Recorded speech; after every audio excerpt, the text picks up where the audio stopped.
हमारे चैनल कामनी वाजपेयी की कहानियाँ में आपका बहुत बहुत स्वागत है। आइए सुनते हैं कहानी लाल रंग।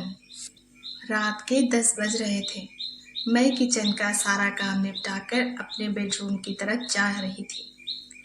तभी मेरा मोबाइल फ़ोन बज उठा। मैंने जाकर फ़ोन उठाया। फ़ोन मेरी छोटी बहन कविता का था।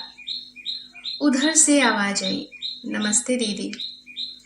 मैंने उसकी नमस्ते का जवाब दिया और बात को आगे बढ़ाते हुए बोली, कैसी हो कविता? इतनी रात को फ़ोन किया? इस समय तो तेरा फ़ोन कभी नहीं आता। कोई खास बात है क्या? और तेरी आवाज़ में मुझे उदासी सी क्यों लग रही है? घर में सब ठीक तो है? कोई परेशानी है क्या? नहीं, मुझे कोई परेशानी नहीं है। यहाँ सब बिल्कुल ठीक है। पर कुसुम दीदी, क्या हुआ कुसुम को? मैंने घबरा कर कहा। उसने जवाब दिया, अभी थोड़ी ही देर पहले कुसुम दीदी का फोन आया था। बेचारी फोन पर ही जोर जोर से रो रही थी। यह सुनते ही मेरा दिल घबराने लगा कि आखिर ऐसा क्या हो गया जो वह यूं फोन पर रो रही थी। मैंने कविता से अधीर होते हुए कहा, कविता, कुसुम क्यों रो रही थी? अरे आज सुबह ही तो बात हुई थी उससे। वह तो बहुत खुश थी। आज तो उसकी शादी की सालगिरह है ना, इसलिए मैंने भी उसे बधाई देने के लिए सुबह ही फोन किया था। ज्यादा बात नहीं हो पाई थी मेरी उससे, क्योंकि आज उसके घर सत्यनारायण जी की कथा थी और शाम के खाने पर अतुल के कुछ खास दोस्त भी इनवाइट किए थे। बस उसी की तैयारी में लगी हुई थी। हाँ दीदी, फोन तो मैंने भी किया था उन्हें। खुश होते हुए सुबह ही तो मुझे ये बताया था कि तेरे जीजा जी मेरे लिए कल बनारसी साड़ी और मैचिंग की चूड़ियां लेकर आए थे, जिसका रंग लाल है। और सुबह ही उठते ही उन्होंने एक लाल गुलाब के साथ वो साड़ी देते हुए कहा था, आज यही साड़ी पहनना तुम लाल साड़ी में बहुत अच्छी लगती हो। कुसुम, मुझे लाल रंग बहुत पसंद है। यह कहते हुए उन्होंने उन्हें अपनी बाहों में भर लिया। ये सारी बातें बताते बताते कुसुम दीदी की खुशी छलके पड़ रही थी। उसके बाद दिन भर मेरी उनसे कोई बात नहीं हुई। रात में उनका फोन आया तो बेचारी फोन पर ही हिचकियां ले लेकर देर तक अपनी व्यथा सुनाती रही। मेरा मन सारी बात जानने के लिए अधीर हो रहा था। वह कहती जा रही थी, शाम को जीजा जी अपने दोस्तों के साथ बाहर जाने लगे तो दीदी ने उन्हें रोका। तो वह बोले, मैं अभी 20 मिनट में आता हूँ। दीदी भी अपने कामों में व्यस्त हो गई। वो 20 मिनट को कहकर गए और रात के 8 बज गए, पर वह न लौटे। दीदी को उनकी चिंता सताने लगी। वह परेशान हो उठी। वह बार बार उनका फोन ट्राई करती, पर वो स्विच ऑफ आ रहा था। वह परेशान हो बैठी थी कि इतने में पड़ोस का लड़का दौड़ता हुआ आया और उनसे बोला, भाभी जी, अतुल भैया, क्या हुआ अतुल को? उन्होंने घबराकर पूछा, भाभी भैया हमारे घर में शराब पीकर घुस गए हैं और मेरी मम्मी को गंदी गंदी गालियां दे रहे हैं। प्लीज आप जल्दी चलिए, मम्मी ने आपको बुलाया है। यह सुनकर दीदी का चेहरा शर्म और गुस्से से लाल हो गया और वह दनदनाती हुई उनके घर पहुंची। वहां का नजारा देख उनका खून खौल गया।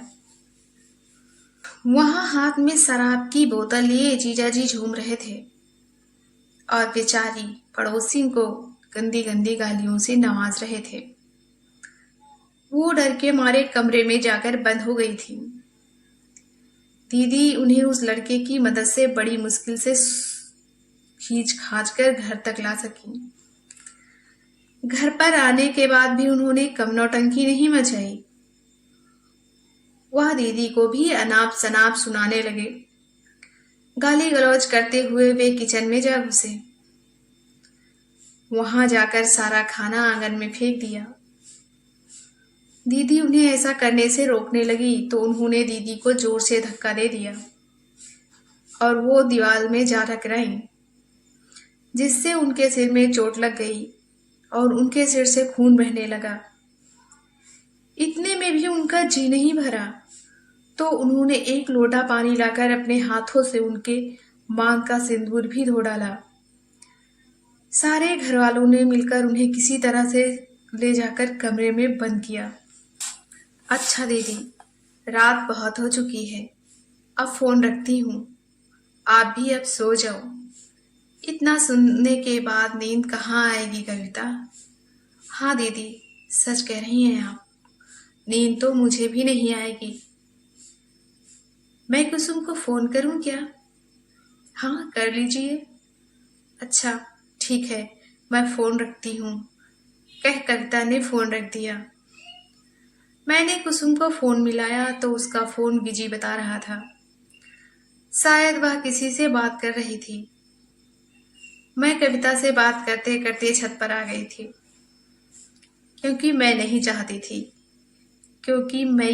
चाहती थी कि कुसुम के घर की ऐसी बातें ये सुने। बात करके मैं नीचे आई तो ये सो चुके थे, पर शायद मेरे इंतजार में लाइट अभी जला रखी थी। मैंने लाइट ऑफ की और चुपचाप आकर बिस्तर पर लेट गई। मेरा मन अतुल के प्रति नफरत से भर उठा।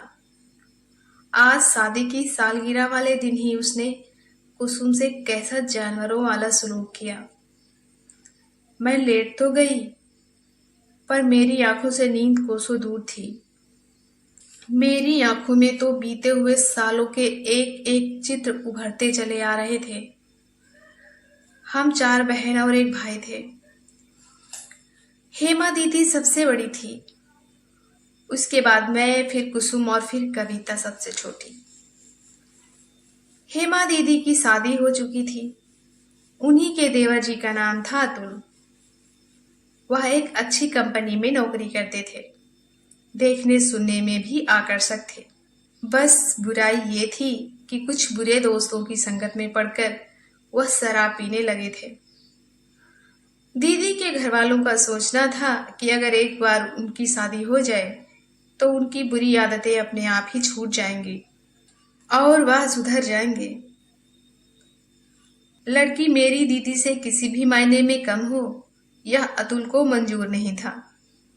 और दारू शराब के चक्कर में अतुल की जो बदनामी हुई थी, उसके कारण उनके लिए कोई अच्छा रिश्ता आ नहीं रहा था।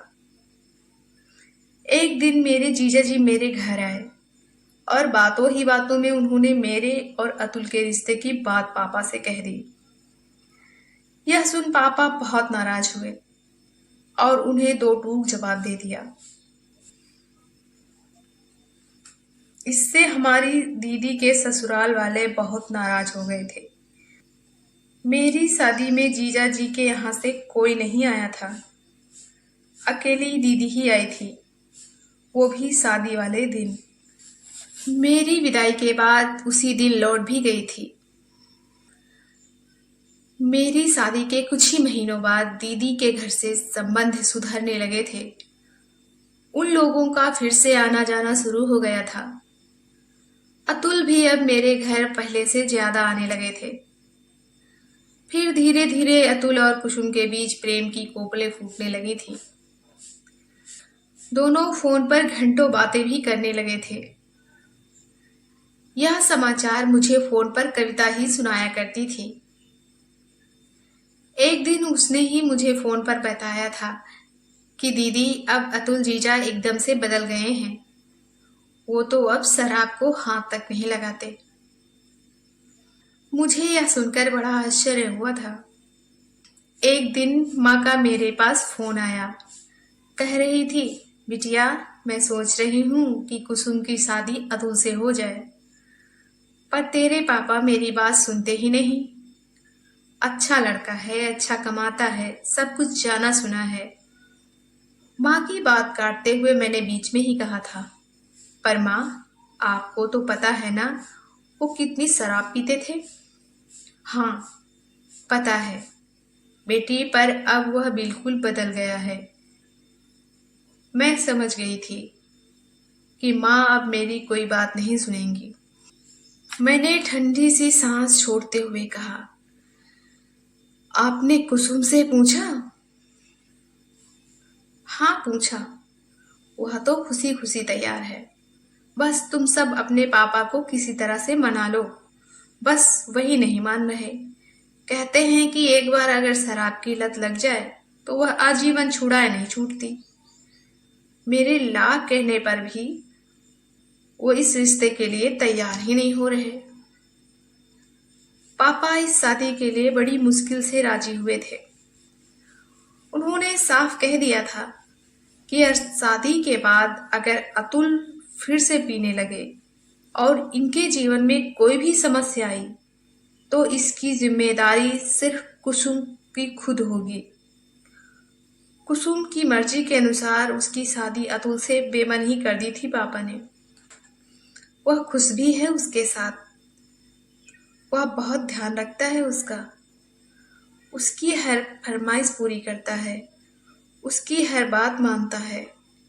मगर जब वह पी लेता है तो हर बात भूल जाता है।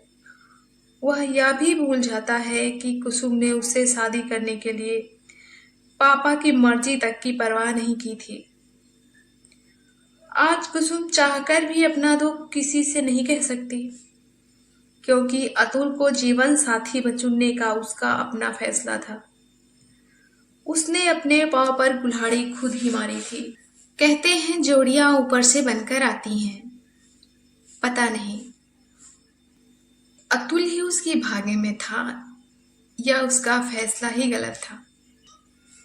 मैं बार बार इधर उधर करवट बदल आंखें बंद कर सोने की कोशिश कर रही थी, पर मेरी आंखें बंद करते ही नींद की जगह कुसुम की तस्वीर उभर आती, जिसमें कुसुम अतुल की दी हुई लाल बनारसी साड़ी और वैसी ही लाल चूड़ियां पहने हैं, और रो रो कर उसकी आंखें भी लाल हो गई हैं और सिर से लाल लहू बह रहा है।